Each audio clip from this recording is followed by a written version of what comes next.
On August 15, 1945, Private Robert Jensen stood on a Berlin street corner with a carton of Lucky Strikes in his hand, watching a middle-aged German woman offer him a Leica camera worth $600.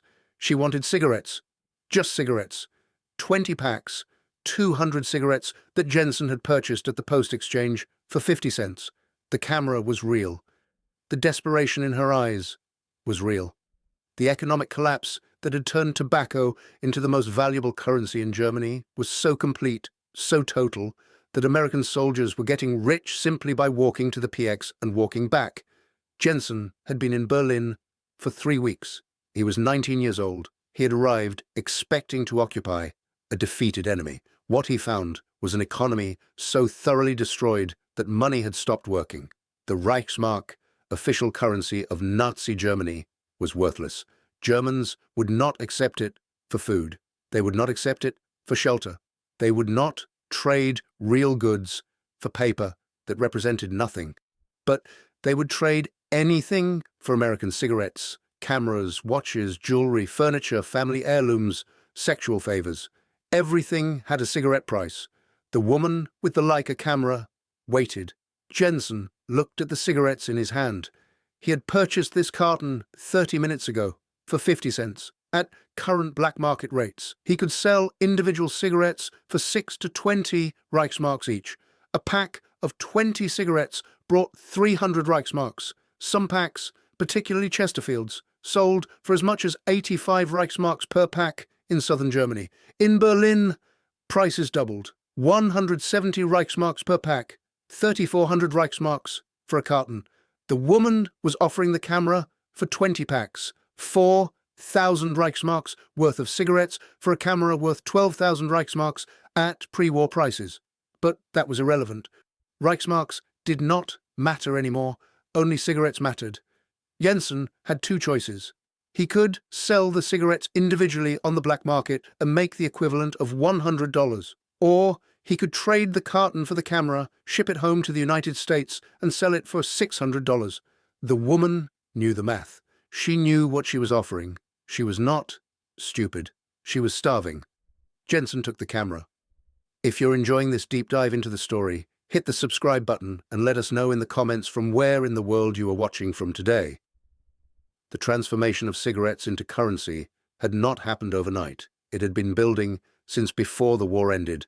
By late 1944, with Allied bombing destroying German infrastructure and Soviet forces advancing from the east, the Nazi government's ability to maintain economic control had collapsed. Food production was disrupted. Transportation networks were shattered. The rationing system, already severe, became catastrophic.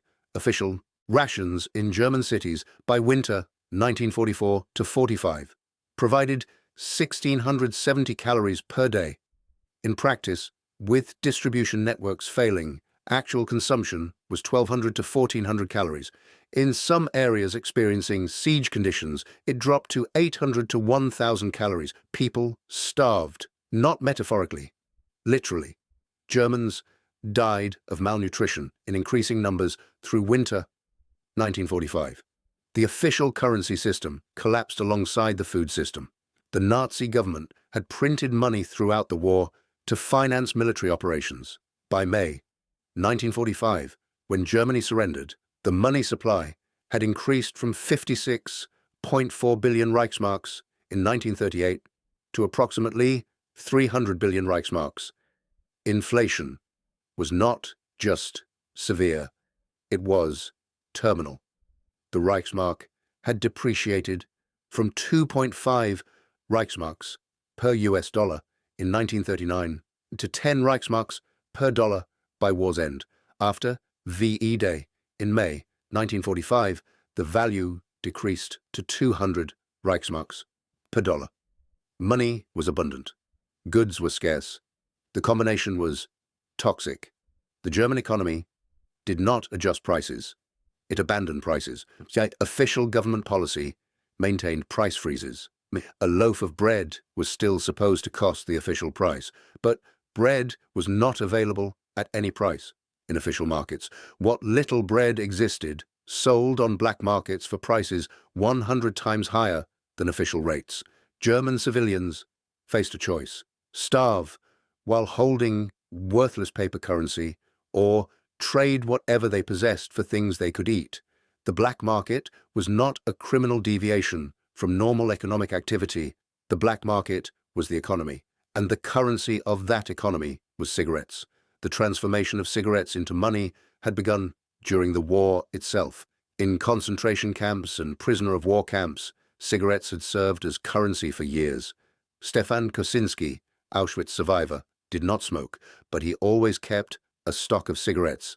It was like money, he explained. Prisoners who smoked wanted cigarettes. Prisoners who did not smoke wanted cigarettes, because cigarettes could be traded for food, for clothing, for anything that might help survival. The key characteristic that made cigarettes function as currency was not that people wanted to smoke them. The key was that everyone knew everyone else wanted them. A currency works because people believe others will accept it. The German Reichsmark failed because people stopped believing others would accept it. Cigarettes succeeded because everyone knew someone who wanted them. Smokers wanted them to smoke. Non-smokers wanted them to trade. The demand was universal. The characteristics of cigarettes made them ideal currency. They were durable enough to survive being carried and stored. They were divisible into individual units. They were portable. They were standardized. A Lucky Strike cigarette was a Lucky Strike cigarette. A Chesterfield was a Chesterfield. Quality could be identified by brand. And most importantly, they were scarce. German tobacco production during the war had been insufficient. Official smokers' cards, introduced in 1940, rationed cigarettes. In 1945, a heavy smoker received 40 cigarettes per month. That amount was inadequate. Smokers needed more. Non-smokers realized that what smokers desperately wanted could be traded for what non-smokers desperately wanted. Food. When Allied forces arrived in Germany in mid-1945, they brought millions of cigarettes. American military doctrine included cigarettes in standard rations. K rations provided 4 cigarettes per meal. 3 meals meant 12 cigarettes per day per soldier. Additionally, soldiers could purchase cigarettes at post-exchange stores at deeply discounted prices. The combination of ration cigarettes and PX cigarettes meant American soldiers had access to abundant, cheap tobacco. The contrast with German scarcity was so extreme, it created an arbitrage opportunity that would have been impossible to design more perfectly. American soldiers received 2 cartons of cigarettes per month as part of their ration. Each carton contained 200 cigarettes. That was approximately a dozen cigarettes per day, provided free. For soldiers who did not smoke or who smoked less than 12 per day, the surplus could be sold. PX stores sold cigarettes at prices subsidized by the military. A carton that cost several dollars in the United States sold for 50 cents at the PX. Some soldiers reported purchasing 10 packs of cigarettes for 50 cents. The markup on the black market was astronomical. Vladimir Petrov, in his 1967 book, Money and Conquest, calculated that cigarettes generally traded for 7 Reichsmarks per cigarette during the first 3 years of occupation. A pack of 20 cigarettes brought 140 Reichsmarks. A carton brought 1,400 Reichsmarks. But that was the conservative estimate. Other accounts documented higher prices. Joel Sayre, journalist writing in the July 28, 1945 issue of New Yorker magazine, reported that American cigarettes cost 15 to 20 Reichsmarks per cigarette on the black market. That was equivalent to $1.50 to $2 at official exchange rates. A pack of 20 cost 300 Reichsmarks, or $30. Chesterfields ran as high as $75 to $90 per pack. For American soldiers earning base pay of roughly $150 per month, the profit potential was staggering. Petrov estimated that by leveraging their rations and cheap PX goods, American soldiers could make $12,000 per year. That was 10 times their base pay. The U.S. military newspaper Stars and Stripes reported in August 1945 that the 33,000 American troops stationed in Berlin in July had sent home $4 million. That was 4 times the Berlin garrison's total monthly payroll. The money was not coming from wages. It was coming from cigarettes. The German civilians who traded with American soldiers were not trying to get rich. They were trying to survive. The occupation policy implemented by the Allied powers was deliberately harsh. Directive JCS 1067, in effect until July 1947, governed American occupation policy. It explicitly forbade the American military governor from taking any steps to strengthen German financial structure. Germany was to be prevented from economic recovery. Food imports were restricted. German civilians were not to be fed better than the worst-off populations in Allied nations.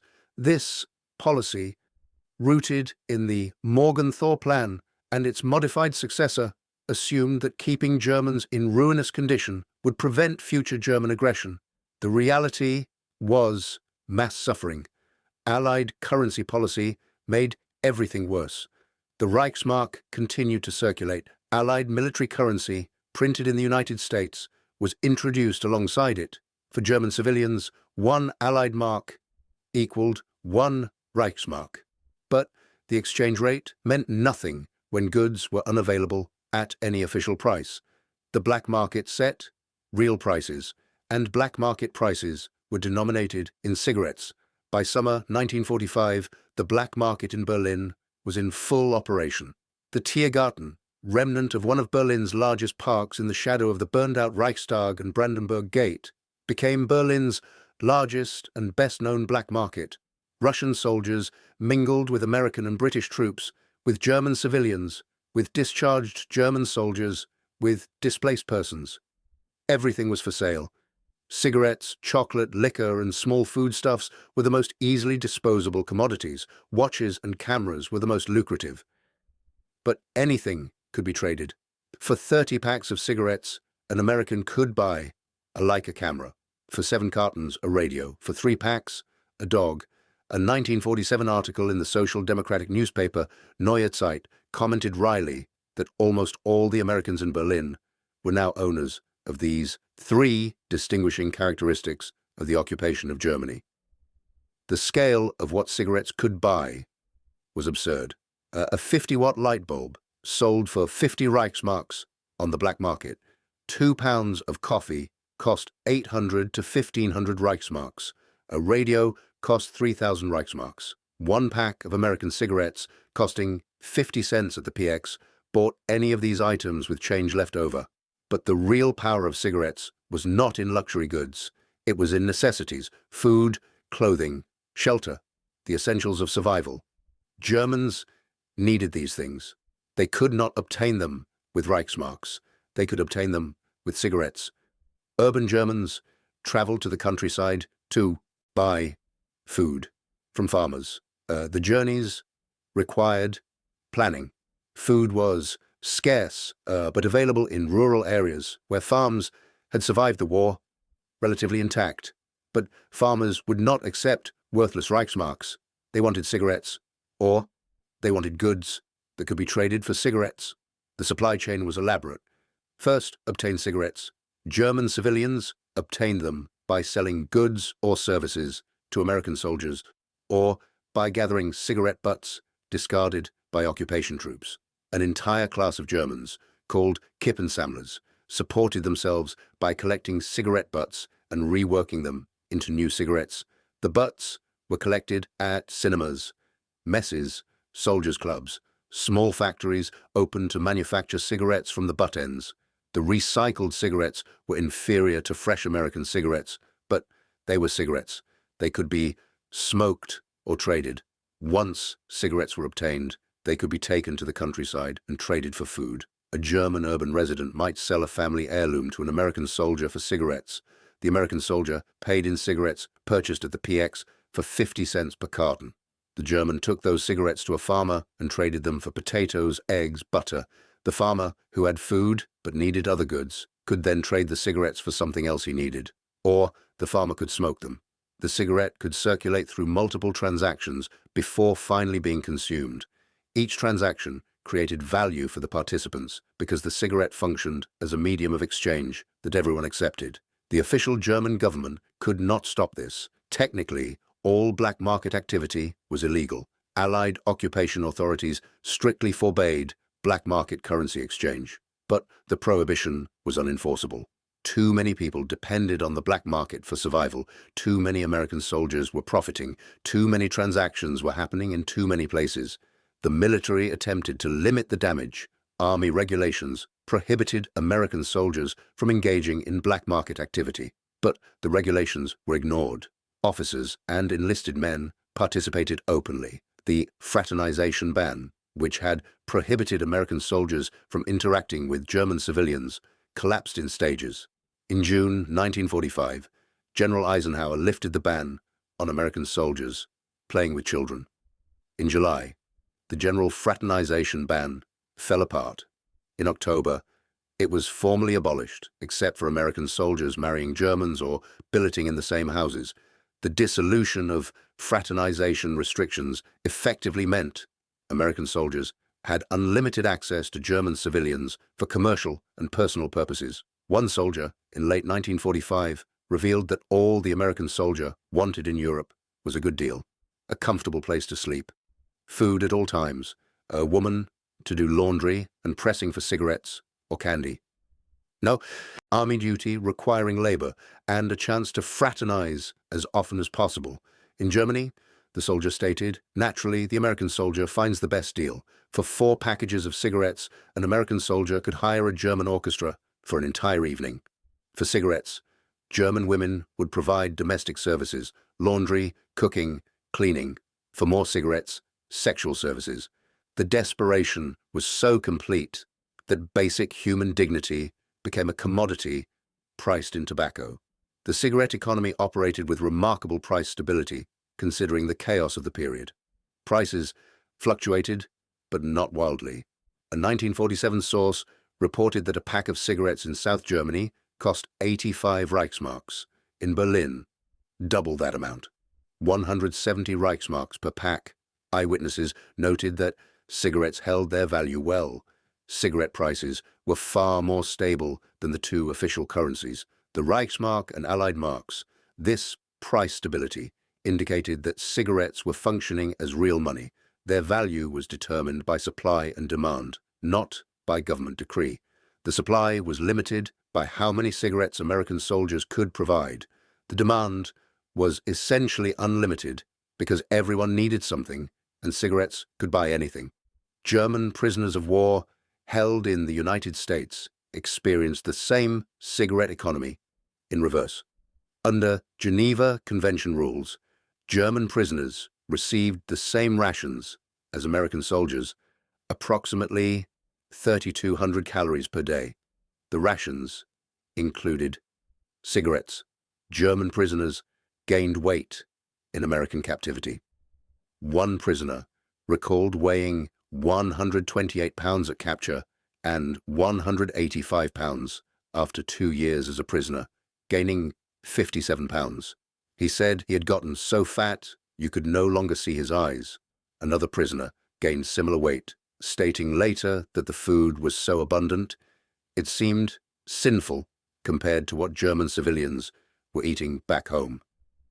The cigarettes provided to German prisoners had value inside the prison camps, but that value was different from their value in occupied Germany. Inside the camps, cigarettes were plentiful. All prisoners received rations. Cigarettes could be smoked or traded, but their trade value was lower because supply was high.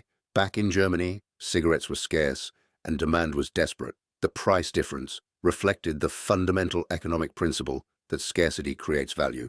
By 1946, the cigarette economy was so entrenched that German society had reorganized around it. People who did not smoke grew tobacco plants. In those days, no less than 2/3 of smokers grew tobacco on balconies and in front gardens to counter the grave shortage. In 1943, up to 25 plants were tax-free. Since 1946, only 15 plants were allowed officially. But that did not stop anyone from growing more. German citizens could deliver their tobacco to cigarette factories. The Upper Rhine Valley, where tobacco is cultivated to the present day, maintained production throughout the period. The Riemtsma factory in Lahr, in the Black Forest, operated continuously. German-produced cigarettes had value, but less than American cigarettes. On the black market, American cigarettes brought 5 to 40 Reichsmarks per cigarette. German cigarettes brought 3 to 12 Reichsmarks. The difference reflected perceived quality. American blend cigarettes, particularly Lucky Strike, Chesterfield, and Camel, were considered best. Their blend fought hunger most effectively, according to German consumers. This claim about hunger was not metaphorical. Smoking suppressed appetite. In a time when food was desperately scarce and chronic hunger was universal, cigarettes provided temporary relief from the physical sensation of starvation. The German State Council of the American Zone noted in a report to military government that in present-day Germany, tobacco was not only a luxury foodstuff, but first and foremost a pacifier and a means of distraction. The number of potential cigarette consumers had greatly increased. German cigarette production and later official import of American cigarettes did not meet requirements at all. The Soviet occupation authorities recognized the value of cigarettes and exploited it systematically. The Soviet Union demanded and received copies of Allied military currency printing plates in early 1944. This allowed Soviet authorities to print Allied currency themselves, but the Soviets also recognized that cigarettes had more practical value than paper currency. Soviet authorities converted war booty tobacco into gold. They traded 60 cigarettes for each gram of gold, with Germans desperate for tobacco. This continued until the gold ran out. The Soviets understood what many Germans understood. Cigarettes were not just a substitute for money. In many contexts, cigarettes were better than money. Paper currency required trust in the issuing authority. Cigarettes required only the knowledge that someone, somewhere, would want them. That knowledge was universal. The social consequences of the cigarette economy were profound. Families that had preserved wealth through the war in the form of physical goods now sold those goods for cigarettes, then traded the cigarettes for food.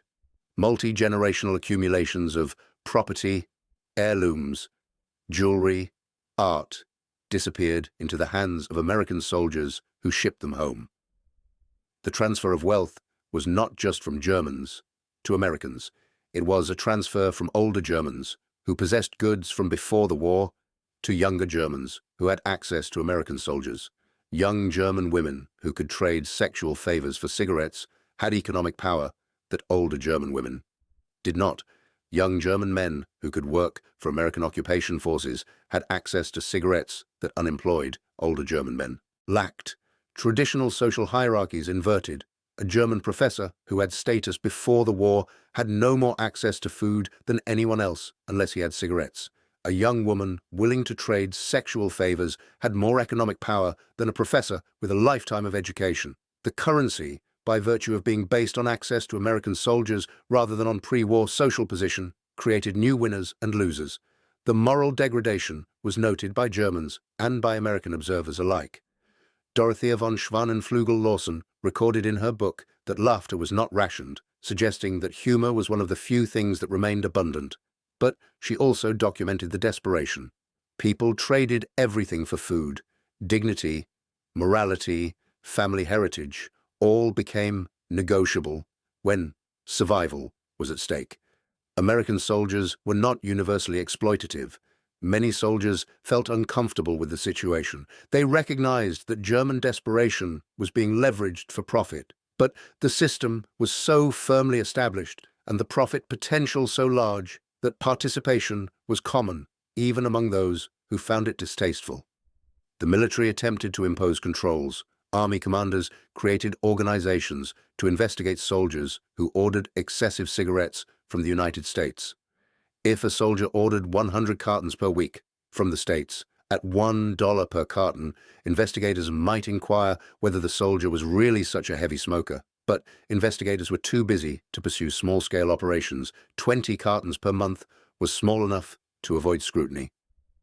And 20 cartons per month sold on the black market at Berlin prices generated enormous profit. Private Jensen, who had traded a carton of cigarettes for a Leica camera in August 1945, was not exceptional. He was typical. Most American soldiers participated to some degree. Some became wealthy. Others made enough profit to live comfortably. almost all sent more money home than their base pay would suggest.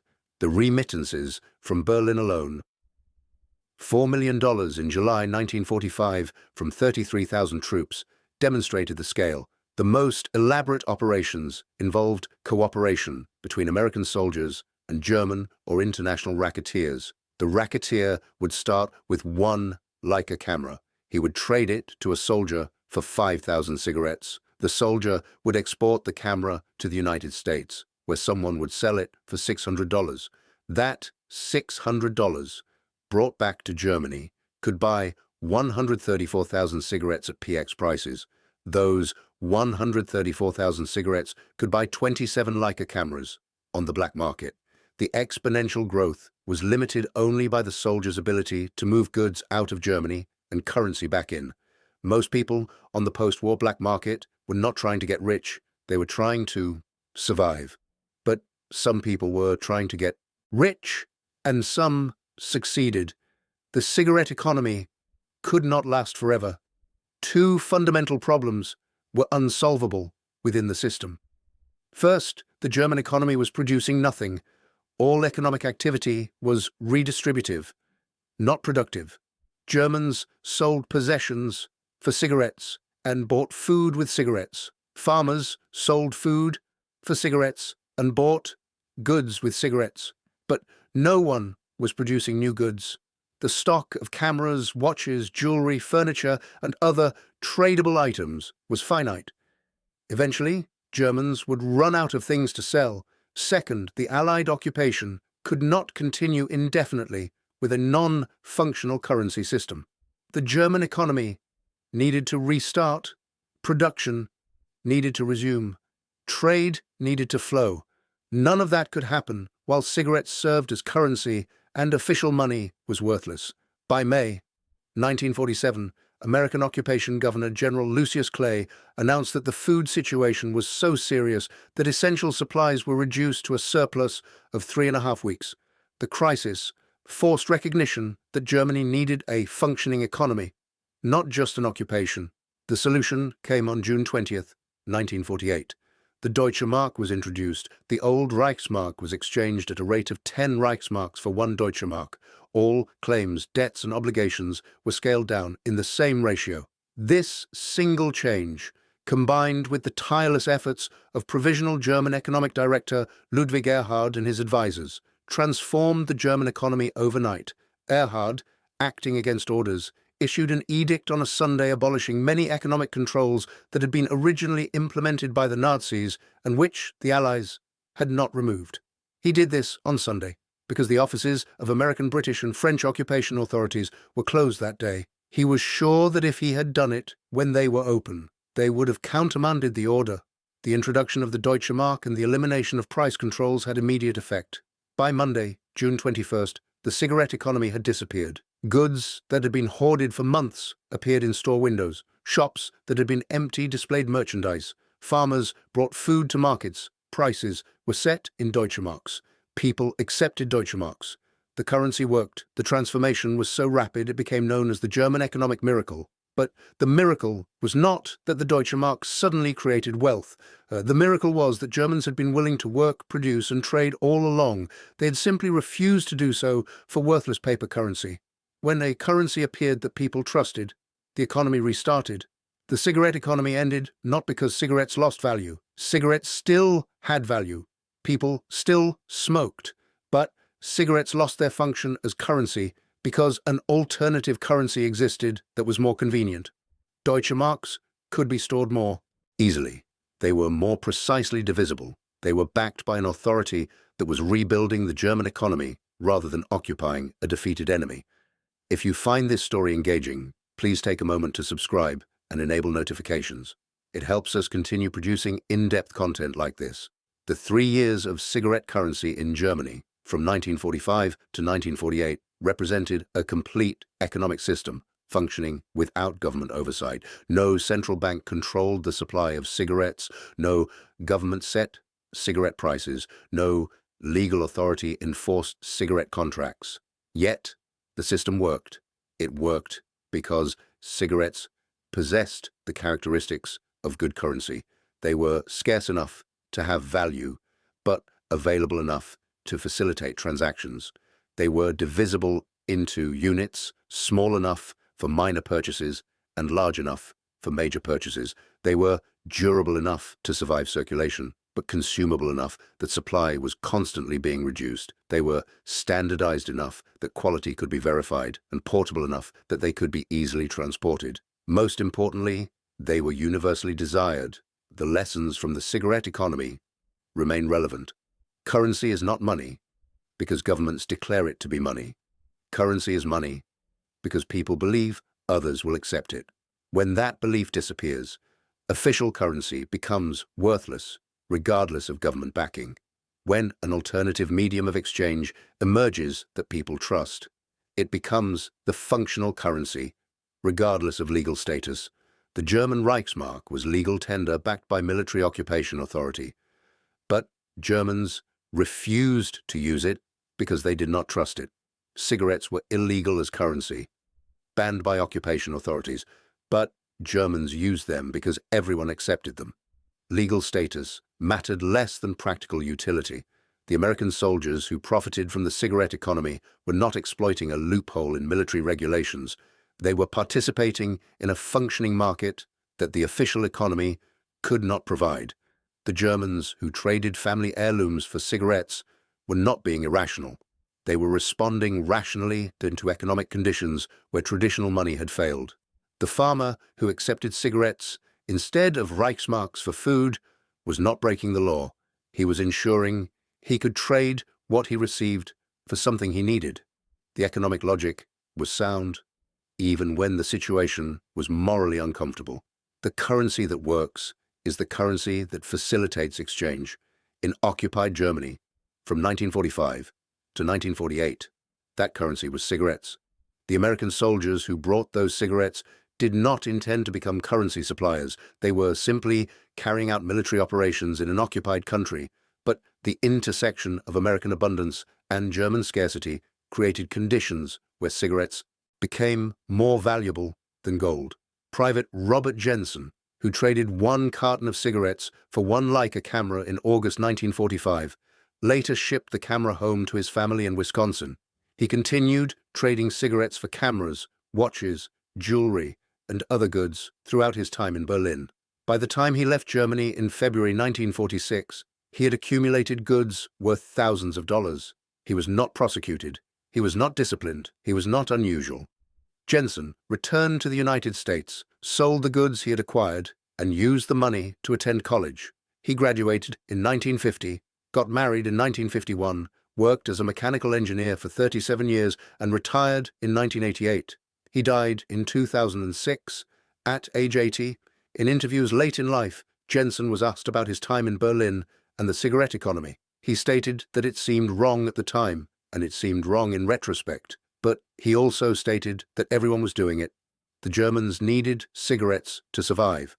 American soldiers had access to cigarettes. The exchange benefited both parties in the moment, even if the underlying situation was tragic. Jensen's assessment captured the moral ambiguity of the cigarette economy.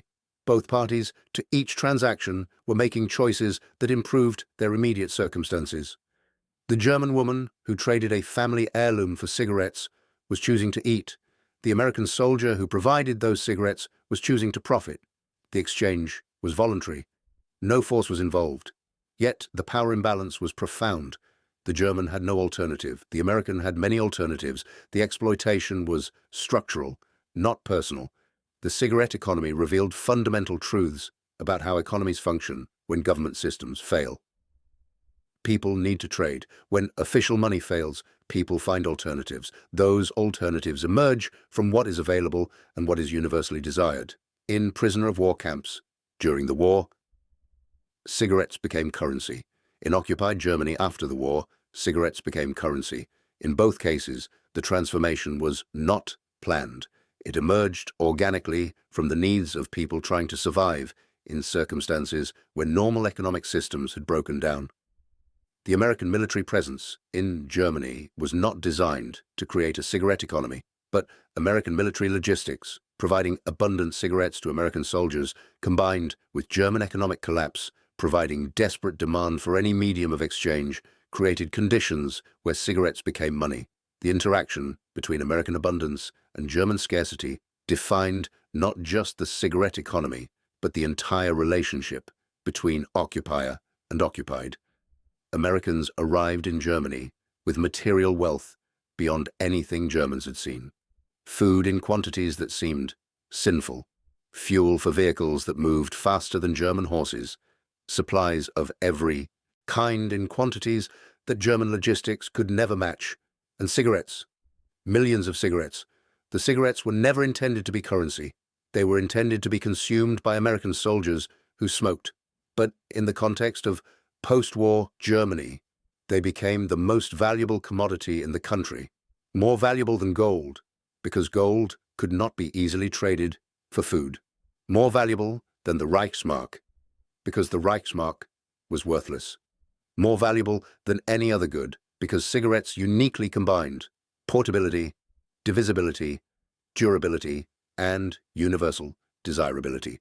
The woman who traded her Leica camera for cigarettes in August 1945 made a rational choice. She valued immediate survival over a camera she could not eat. Private Jensen made a rational choice. He valued long-term wealth over cigarettes. He did not smoke. The market cleared. Both parties were satisfied. The exchange was efficient. Yet the underlying situation that made the exchange necessary was the result of total economic collapse caused by total war. The German economy had been destroyed by Allied bombing, by Soviet invasion, by Nazi mismanagement, by the demands of total war that had exceeded Germany's capacity to sustain. By May 1945, Germany was not just defeated militarily. Germany was devastated economically. The cigarette economy that emerged in the ruins was not a market failure. It was a market success under conditions of state failure. When governments fail to maintain functioning currency, markets find alternatives.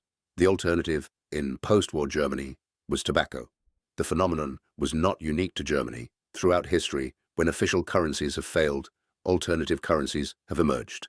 In hyperinflationary Zimbabwe in the 2000s, US dollars and South African rand replaced Zimbabwe dollars. In economic crises in Argentina, dollars replaced pesos. In Venezuela's collapse in the 2010s, dollars replaced bolivars. The pattern repeats. Official currency fails. People refuse to accept it. Alternative currency emerges. The economy functions using the alternative until the government restores a functioning official currency. Germany in 1945 to 1948 followed this pattern. The Reichsmark failed. Cigarettes emerged. The economy functioned using cigarettes. The Deutsche Mark was introduced in 1948. Cigarettes reverted to being just cigarettes. The cycle completed in 3 years. But those 3 years demonstrated principles that remain true. Money is what people accept as money. Legal tender status is irrelevant if people refuse to use it. Practical utility determines what serves as currency. The most efficient medium of exchange will dominate regardless of official policy. These are not abstract economic theories. These are observed facts from one of the most thoroughly documented economic transitions in modern history. The cigarette economy in post-war Germany was studied by economists, documented by journalists, photographed by military observers, and remembered by millions of participants. The evidence is overwhelming. The conclusions are clear. Currency is not what governments say it is. Currency is what markets use. Private Jensen kept some of the cigarettes he was issued. He smoked perhaps 2 or 3 per day. The rest he traded. He was not a heavy smoker. He was a rational economic actor in a system where cigarettes had more value as currency than as consumer goods. The 19-year-old from Wisconsin who stood on a Berlin street corner in August 1945 with a carton of Lucky Strikes worth $600 in camera trades was witnessing the complete collapse of one economic system and the spontaneous emergence of another. He did not understand the economic theory. He understood that Germans wanted cigarettes and Americans had cigarettes. That was sufficient. Markets do not require participants to understand economic theory. Markets require participants to recognize opportunity and act on it. Jensen recognized that opportunity. So did hundreds of thousands of other American soldiers. So did millions of German civilians. The cigarette economy operated because everyone understood the basic principle. Cigarettes could be traded for anything. That understanding was sufficient to make cigarettes function as money. No central bank required, no government backing needed, no legal tender law necessary. Just universal recognition that cigarettes had value and could be exchanged. That recognition created a currency system that worked efficiently for 3 years until it was replaced by a currency system backed by a rebuilt German state. The cigarette economy ended. The memories did not. Germans who lived through those years never forgot the humiliation of trading family possessions for tobacco, the desperation of needing cigarettes to buy food, the strange inversion where American cigarettes were more valuable than German art. The generation that experienced the cigarette economy carried those memories for the rest of their lives. They remembered that money is not guaranteed to work. They remembered that governments can fail. They remembered that survival sometimes requires abandoning dignity. Those lessons shaped German economic policy for decades. The Deutsche Mark was managed conservatively specifically to prevent another currency collapse. German citizens and German policymakers alike were determined never to repeat the experience of worthless money. The cigarette economy of 1945 to 1948 was not a footnote in German economic history. It was a foundational trauma that influenced how Germany approached monetary policy for generations.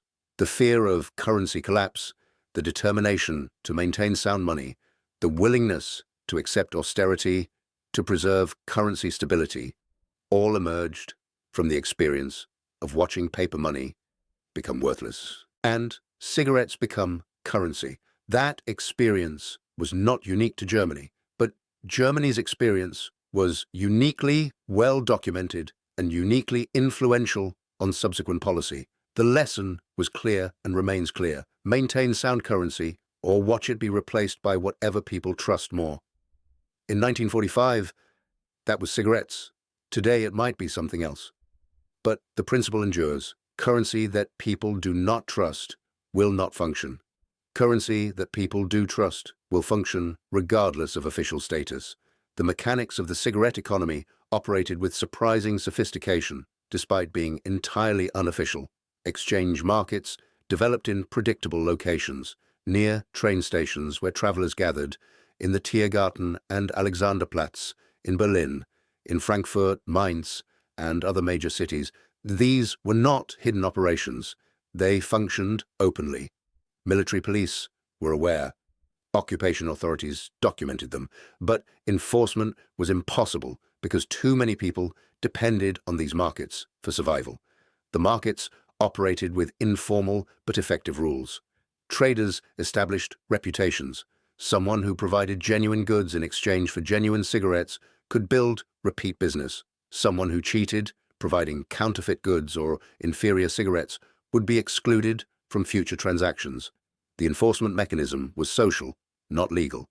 Reputation mattered because participants expected to trade repeatedly. The volume of transactions was enormous.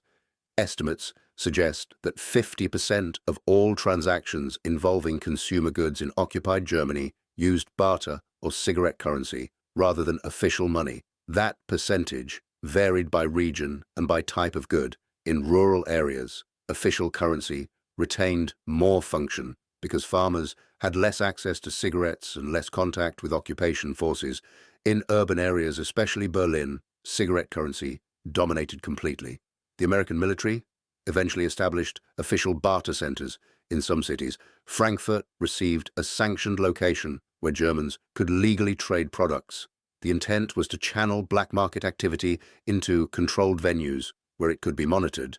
The policy acknowledged reality. Germans would trade regardless of prohibition. Better to provide legal venues than to have all activity occur illegally, but most trading occurred outside official channels. Street corners, apartments, private homes, anywhere buyers and sellers could meet. The transactions were simple. One party offered goods, the other party offered cigarettes. They negotiated a price denominated in cigarettes. They exchanged. The transaction was complete. No contracts, No receipts, no documentation, just exchange based on mutual agreement. The trust required for this system to function was minimal.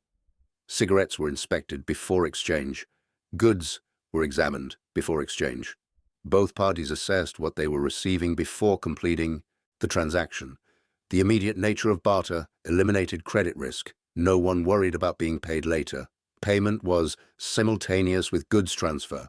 This immediate settlement reduced transaction complexity significantly. The cigarette supply chain extended back to the United States. American soldiers ordered cigarettes from home. Families sent cigarette cartons in packages. Commercial suppliers shipped cigarettes to APO addresses. The military postal system facilitated this trade inadvertently. No official policy encouraged soldiers to import cigarettes for resale, but no effective policy prevented it either. The volume was too large to monitor individually. Some soldiers were investigated. Colonel Francis Miller testified in August 1946 about American military personnel profiting from black markets. The testimony created a public relations problem for the military, but it did not stop the trade. Too many soldiers were involved. Too much money was flowing. Too many German civilians depended on the cigarettes for survival. The military could prosecute individual cases, but could not shut down the entire system. The German experience with cigarette currency influenced how Germans viewed the American occupation. On one level, Americans were occupiers of a defeated enemy. On another level, Americans were suppliers of the one commodity that made survival possible. This dual role created complex attitudes. Germans resented the occupation. They also depended on the occupiers for cigarettes that could be traded for food. The relationship was exploitative and mutually beneficial simultaneously. Some Germans maintained dignity despite the circumstances. They refused to trade family heirlooms. They refused to engage in black market activity. They survived on official rations and whatever legal work they could find. These individuals were increasingly rare as the crisis deepened. Most Germans participated in the cigarette economy to some degree because the alternative was starvation. The moral judgments that might apply in normal times did not apply when survival was at stake. German women faced particularly difficult choices. Sexual favors could be traded for cigarettes. The exchange was explicit. American soldiers wanted German women. German women needed cigarettes. The transaction terms were clear. Some women made this trade. Others refused, despite desperate circumstances. The women who refused often watched their children go hungry. The women who agreed often secured enough cigarettes to feed their families. The moral calculus was brutal. The long-term consequences for women who engaged in this trade were severe. Social stigma attached, communities judged. Families sometimes rejected women who had traded sexual favors during the occupation. The pragmatic survival choices that made sense in 1945 and 1946 became sources of shame in later years when economic conditions improved. German men faced different but related humiliations, unable to provide for families through normal work because normal work did not pay in functioning currency. Men watched wives and daughters trade with American soldiers. Some men participated actively, facilitating exchanges. Others withdrew into sullen resentment. The inversion of traditional gender roles, where young women had more economic power than older men, damaged German male identity in ways that persisted for decades. Children growing up in this cigarette economy learned lessons about money and value that shaped their understanding of economics permanently. They learned that official currency could become worthless. They learned that tangible goods held value when paper did not. They learned that governments could fail to maintain basic economic functions. These lessons were absorbed at formative ages and influenced how this generation approached financial decisions for the rest of their lives. The Germans who collected cigarette butts, the Kippensammlers, occupied the bottom tier of the cigarette economy. They worked hours searching streets, barracks, clubs, anywhere American soldiers might have discarded butts. They collected hundreds of butts to manufacture a few cigarettes. They then sold those recycled cigarettes for a fraction of what fresh American cigarettes brought. But even this marginal activity provided subsistence income in an economy where official wages were worthless. The small factories that manufactured cigarettes from butt ends operated openly. No one shut them down, despite the questionable sanitary implications. German health authorities had no capacity to enforce standards. Even if they had, preventing Germans from recycling tobacco would have removed one of the few income sources available to the most desperate. So the Kip and Samlers worked. The factories operated. Recycled cigarettes circulated alongside fresh American cigarettes. The market differentiated by price. Fresh American cigarettes commanded premium prices. German manufactured cigarettes from fresh tobacco sold for less. Recycled cigarettes made from butts sold for even less, but all functioned as currency. The denominational structure of the cigarette currency system showed remarkable sophistication. Individual cigarettes served as small change. Packs of 20 served as medium denominations. Cartons of 200 served as large denominations. This structure paralleled official currency systems with coins, bills, and larger notes. The analogy was not perfect. Individual cigarettes were somewhat fragile. Packs could be opened, making verification necessary. Cartons were bulky, but the three-tier structure provided sufficient flexibility for most transactions. Small purchases required individual cigarettes or a few cigarettes. Medium purchases required packs. Large purchases required cartons or multiple cartons. The system worked. Prices adjusted to reflect supply and demand. When fresh shipments of cigarettes arrived, prices declined temporarily. When supply tightened, prices increased.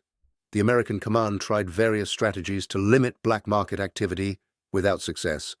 Restricting PX sales limited how many cigarettes soldiers could purchase officially, but soldiers found ways around restrictions. They bought through friends. They ordered from the United States. They traded their rations to other soldiers who did not smoke. The cigarette supply was too distributed and too large to control effectively. Alternatively, the command could have raised PX prices to eliminate the profit margin, but this would have penalized soldiers who smoked for their own consumption. It would also have violated military policy of providing subsidized goods to troops. So, PX prices remained low, and the arbitrage opportunity remained large. The command could have prohibited soldiers from possessing more than a certain number of cartons, but enforcement would have required searching barracks and personal belongings constantly.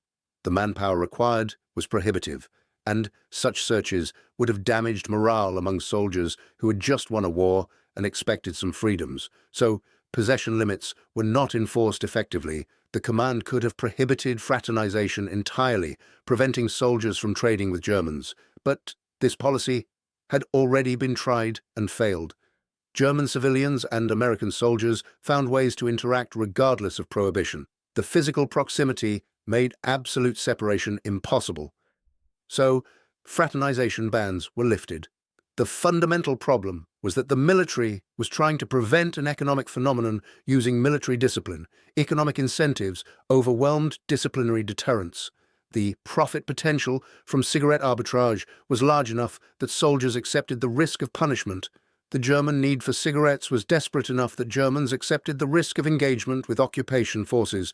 No military regulation could eliminate these incentives. The command eventually acknowledged defeat implicitly. Official policy still prohibited black market activity, but enforcement became selective. Egregious cases were prosecuted. Small-scale trading was ignored. The military focused on maintaining order and preventing violence, not on preventing commerce. This practical approach accepted reality while preserving official disapproval. The British and French occupation zones experienced similar cigarette economies with local variations. British soldiers had cigarettes, but in smaller quantities than Americans. British military logistics were less generous. British PX equivalents were less well stocked. So, the British zones saw less dramatic cigarette inflation but the same basic pattern. French soldiers also participated, but French tobacco was different. French cigarettes were not American blend. Germans preferred American cigarettes, so French occupation forces had less leverage in cigarette markets. The Soviet zone operated differently. Soviet soldiers had very limited access to cigarettes. Soviet military logistics provided minimal, non-essential supplies, but Soviet authorities quickly recognized cigarettes' value. They collected tobacco as war booty and distributed it strategically. Soviet officers used cigarettes to extract information, to secure cooperation, to facilitate occupation administration. The Soviets even converted cigarettes to gold systematically, as previously noted, trading 60 cigarettes per gram of gold until German gold reserves were exhausted. The American zone, with its abundant cigarette supply, became the center of the cigarette economy. Berlin, jointly occupied by all four powers, became the focal point. American cigarettes were most abundant there. Demand from all four zones converged. Prices reached their highest levels. The Tiergarten black market operated under the eyes of military police from four different nations who could not coordinate enforcement even if they had wanted to. The international dimension added complexity. Someone could buy cigarettes in the American zone, transport them to the Soviet zone where they were scarcer, and sell them at higher prices, then use the proceeds to buy goods in the Soviet zone and transport them back to the American zone. Arbitrage opportunities existed not just between military and civilian economies, but between occupation zones. Entrepreneurs exploited these opportunities systematically. The displaced persons camps added another element. Hundreds of thousands of displaced persons, survivors of concentration camps, refugees from Eastern Europe, people awaiting emigration to Palestine or other destinations, lived in camps in occupied Germany.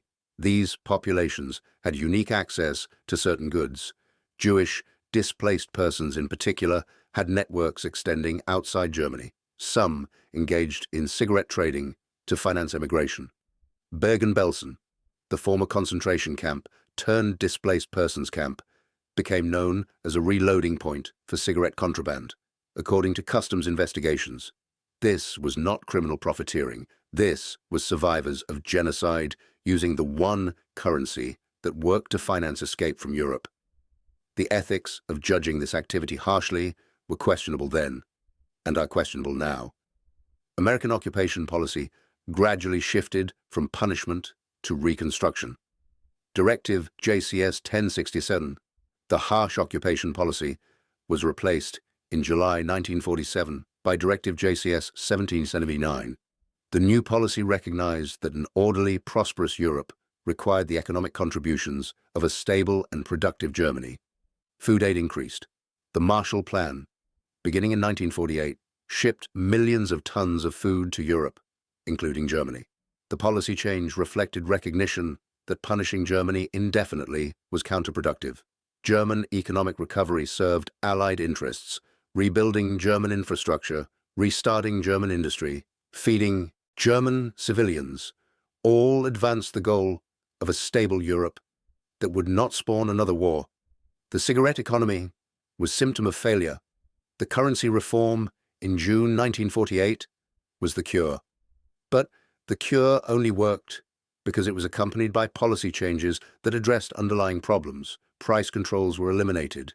Goods that had been hoarded became available for sale. Production resumed because producers could sell at market prices, denominated in a currency people trusted. The overnight transformation of the German economy when the Deutsche Mark was introduced was not miraculous in the sense of defying economic logic. It was miraculous in the sense that economic logic worked exactly as theory predicted. Provide a functioning currency and sound economic policies, and economies will function. The economists who designed the currency reform understood this. Ludwig Erhard and his advisors had studied the German economic situation extensively. They recognized that price controls were preventing production. They recognized that currency inflation had destroyed trust. They recognized that eliminating controls and providing sound money would restart the economy. They were proven correct. Within days of the reforms, the German economy was functioning. Within months, production was increasing. Within years, Germany was experiencing the economic miracle that would rebuild the country and make it an economic power. But that miracle was built on the foundation of lessons learned during the cigarette economy. Germans understood what happened when currency failed. They were determined never to repeat that experience. The Bundesbank, Germany's central bank created in the 1950s, was structured to be independent and focused on price stability. This structure reflected German determination to maintain sound money. The Bundesbank's resistance to inflation, its willingness to maintain restrictive monetary policy even when politically unpopular, its priority on currency stability over other goals, all emerged from the trauma of currency collapse in the 1920s and again in the 1940s. The cigarette economy was not Germany's first currency crisis. The hyperinflation of 1923 had destroyed the Papiermark. Germans who lived through both crises, the hyperinflation of the 20s and the cigarette economy of the 40s, had experienced currency collapse twice in one lifetime. These individuals were absolutely determined that it would not happen a third time. Their influence on German economic policy was profound and lasting. When Germany adopted the euro in 2002, German insistence on strict fiscal rules and independent central bank policy reflected this history. Germans required that the European Central Bank be structured similarly to the Bundesbank. Germans insisted on limits on deficit spending. Germans demanded enforcement mechanisms for fiscal discipline. Other European countries sometimes found German rigidity frustrating, but German rigidity was rooted in historical experience. Germans had watched their currency become worthless. Twice, they had watched cigarettes become money because official money had failed. They had experienced the social degradation, the economic chaos, the moral compromises that accompanied currency collapse. They were absolutely determined that European monetary union would not repeat that experience. The cigarette economy of 1945 to 1948 was not just a historical curiosity. It was a formative experience that shaped German economic policy for generations. Private Jensen, who traded cigarettes for cameras in Berlin, returned to a United States that had not experienced occupation or currency collapse. Americans understood the war as something that happened elsewhere. American cities were not destroyed. American infrastructure functioned. American currency worked. The American experience of World War II was fundamentally different from the German experience. Jensen tried to explain to family and friends what Berlin had been like, the destruction, the desperation, the cigarette economy. Most Americans could not comprehend it. The gap between American abundance and German deprivation was so large that description failed to convey reality. Americans who had not witnessed it could not imagine it. Jensen eventually stopped trying to explain. He kept the memories. He kept some of the goods he had acquired, a watch, a few photographs, physical reminders of a time and place where cigarettes had been worth more than gold. Years later, historians and economists studying the cigarette economy would analyze its mechanics and draw lessons about currency, trust, and economic systems. But for the people who lived through it, the cigarette economy was not a case study. It was survival. The woman who traded her Leica camera for cigarettes used those cigarettes to buy food that kept her family alive for several weeks. Whether historians later concluded this was economically efficient or morally problematic was irrelevant to her. She made the choice that allowed her children to eat. That was the only calculation that mattered. The American soldier who provided the cigarettes in exchange for the camera benefited materially. Whether that benefit was ethical exploitation or mutually advantageous exchange depends on perspective and on how much weight to give to the power imbalance between occupier and occupied. Both perspectives contain truth. The exchange was voluntary but occurred within a context of fundamental inequality. The cigarette economy revealed something profound about human economic behavior. When official systems fail, humans create alternative systems. These alternatives emerge organically from human needs and human ingenuity. No central planner designed the cigarette economy. No authority implemented it. It emerged because people needed to trade, and cigarettes met the requirements for a medium of exchange. This spontaneous emergence demonstrated that markets are not created by governments. Markets are created by humans seeking to improve their circumstances through exchange. Governments can facilitate markets by providing sound currency and enforcing contracts, but governments cannot prevent markets from existing. Prohibitions simply drive markets underground. The cigarette economy operated despite being prohibited because prohibition could not eliminate the human need to trade. The specific lesson about cigarettes is less important than the general lesson about economic systems. When official currency fails, something will replace it. That replacement might be foreign currency, precious metals, commodities like cigarettes, or modern alternatives like cryptocurrencies. The specific substitute matters less than the inevitability of substitution. People will not accept prolonged currency failure passively. They will find alternatives. The German cigarette economy stands as historical proof of this principle. The documentation is extensive. Photographs show the Tiergarten market. Military reports describe the volumes traded. German memoirs recount personal experiences. Economic studies analyze the price structure. Journalists wrote contemporaneous accounts. The evidence is overwhelming and consistent. Cigarettes functioned as currency in occupied Germany for 3 years. The phenomenon was real, large-scale, and economically significant. This is not speculation or theory. This is documented historical fact that provides insight into how economic systems function when governments fail to maintain their primary responsibility of providing sound money. Private Jensen died in 2006, having lived a long, comfortable life, financed partly by the profits from cigarette arbitrage in 1945. He never expressed remorse for his participation in the cigarette economy. He stated that he had provided Germans with cigarettes they desperately wanted in exchange for goods they were willing to sell. Both parties benefited from the exchange.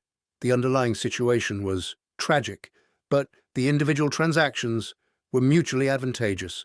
Whether this assessment adequately accounts for the power dynamics and the desperation that drove Germans to trade family heirlooms for tobacco is debatable. Jensen believed he had done nothing wrong. Others might judge differently. The historical record provides the facts. The moral judgments remain contested. Thank you for watching. For more detailed historical breakdowns, check out the other videos on your screen now, and don't forget to subscribe.